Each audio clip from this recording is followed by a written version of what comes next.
പ്രാർത്ഥിക്കാം. പിതാവിന്റെയും പുത്രന്റെയും പരിശുദ്ധാത്മാവിന്റെ നാമത്തിൽ തന്നെ.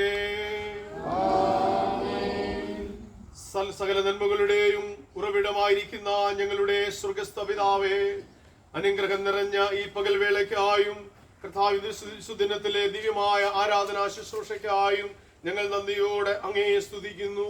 കർത്താവേ, നോമ്പിൻ കാലങ്ങളിൽ അങ്ങയോട് അടുത്തു വരുവാനും അവിടുത്തെ ദേഹത്തനുസരിച്ചുകൊണ്ട് ജീവിതം നയിപ്പാനും ഞങ്ങളെല്ലാവരെയും അവിടുന്ന് ശക്തീകരിക്കുകയും ബലപ്പെടുത്തുകയും ഒരുക്കുകയും ചെയ്യുന്ന നല്ല കൃപയ്ക്കായി അങ്ങ് ഞങ്ങൾ വാഴ്ത്തുന്നു. കർത്താവെ, വിശേഷാല് ഈ വിശുദിനത്തിന്റെ പകൽവേള ഞങ്ങൾ പ്രകാരം ഞങ്ങൾ ദൈവാലയ സന്നിധിയിൽ ആയിരിക്കാനായിട്ടും തിരുമുമ്പാകെ കടന്നു വരുവാനൊക്കെ അവിടുന്ന് കൃപ നൽകിയല്ലോ.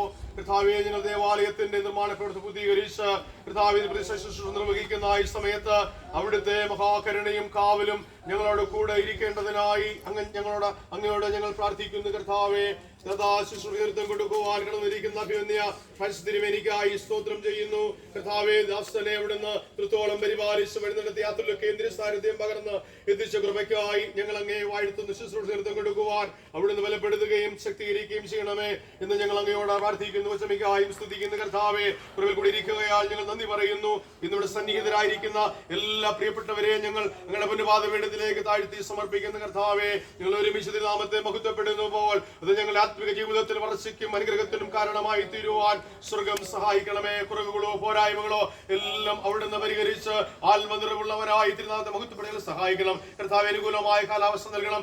എല്ലാ ക്രമികളുടെ സാന്നിധ്യം പകരണം. കർത്താവ്, നിർമ്മാണ പ്രവർത്തനത്തിൽ കൂടി എല്ലാവരെയും ഞങ്ങൾ തിരുമുമ്പാകെ സമർപ്പിക്കുന്നു. കർത്താവെ, സ്പോൺസേഴ്സിനായി സ്തോത്രം ചെയ്യുന്നു. എല്ലാവർക്കായി ഞങ്ങൾ നന്ദി പറയുന്നു. കർത്താവെ, അങ്ങനെ കൃപയിലെങ്ങ് സൂക്ഷിച്ച വഴി നടത്തണം. കാര്യങ്ങളിലേക്കെല്ലാം ഏൽപ്പിക്കുന്നു. യേശു കർത്താവിന്റെ പരിശുദ്ധമുള്ള നാമത്തിൽ തന്നെ.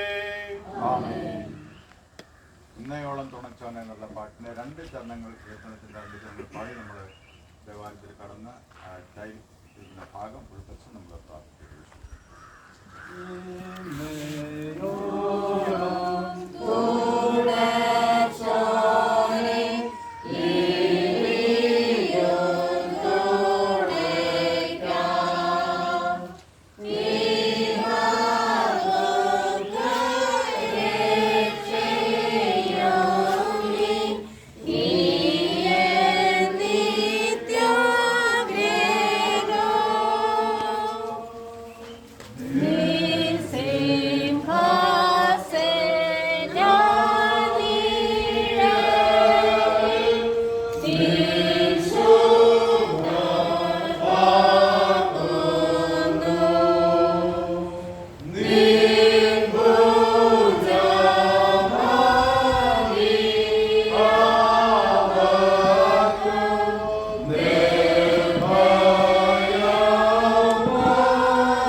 സമർപ്പിക്കുന്നു.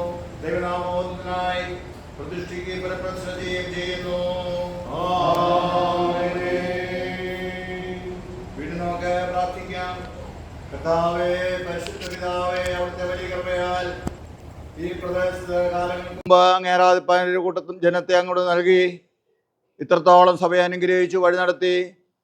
കർത്താവ്, ഇന്ന് അതിൻ്റെ ദേവാലയത്തിനുള്ള വശം അത്രയും ഭംഗിയാക്കി തീർക്കുവാൻ, ടൈലൊക്കെ ഇടുവാനും ആൾത്താര ടൈലിടുവാനും അത് ഞങ്ങൾക്ക് വീണ്ടും പുനർപ്രതിഷ്ഠ ചെയ്യുവാനും തക്കവണ്ണം അങ്ങോട്ട് ഭാഗ്യവും പദവിയും തന്ന മഹാസ്നേഹത്തിനായി നിന്നോട് സ്തോത്രം. കർത്താവെ ഈ ദേവാലയം അതിൻ്റെ ഉൾവശങ്ങളും ടൈൽ ചെയ്ത് കർത്താവ് മനോഹരമാക്കിയ ഈ ഭാഗങ്ങൾ അത് അങ്ങയുടെ നാമത്തിന് വേണ്ടി എപ്പോഴും ഉപയോഗിക്കാനുള്ള കൃപ ചെയ്യണമേ. പ്രത്യേകിച്ച് കർത്താവ് നല്ല ദാനങ്ങൾ നൽകിയ അവിടുത്തെ മക്കളെ പേരുപേരായി ഓർത്ത് പ്രാർത്ഥിക്കുന്നു. അവരെ അവിടെ നിന്ന് അനുഗ്രഹിക്കണമേ.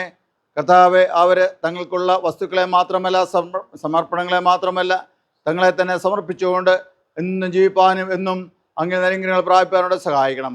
ഈ സഭയ്ക്ക് ഏറ്റവും അനുഗ്രഹമായിരിക്കാനും കൃപ ചെയ്യണമേ. എൻ്റെ മക്കൾ സന്തോഷത്തോടെ ഇതിൽ വന്ന് അങ്ങ് ആരാധിച്ച് മഹത്വപ്പെടുത്താണ്ടിയാക്കണം. എൻ്റെ ആലയം സകല ജാതികൾക്കും പ്രാർത്ഥനാലയം എന്ന് വിളിക്കപ്പെടുന്ന തിരുവനന്തപുരത്ത് എഴുതിയിരിക്കുന്നല്ലോ. അനേകരുടെ വന്ന് പ്രാർത്ഥിച്ച് അങ്ങേ മഹത്വപ്പെടുത്തുവാൻ നിങ്ങൾ പ്രാപിപ്പാനും കൃപ ചെയ്യണമേ. സൈന്യങ്ങളുടെ യഹോവേ, തിരുനിവാസത്ര മനോഹരം എന്ന് എഴുതിയിരിക്കുന്നല്ലോ.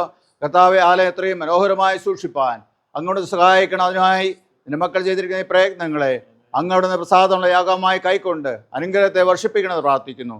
കർത്താവെ, അങ്ങയുടെ സന്നിധിയിൽ താണിരിക്കണം. ദിവ്യമായ സ്ഥാനത്തിൽ നിറച്ചവിടെ അനുഗ്രഹിക്കണം. മൗത്വങ്ങ് മാത്രം എടുക്കണമേ. യേശുനാഥിൽ പ്രാർത്ഥിക്കുന്നത് ദയോടെ കേൾക്കണമേ. ആമേൻ.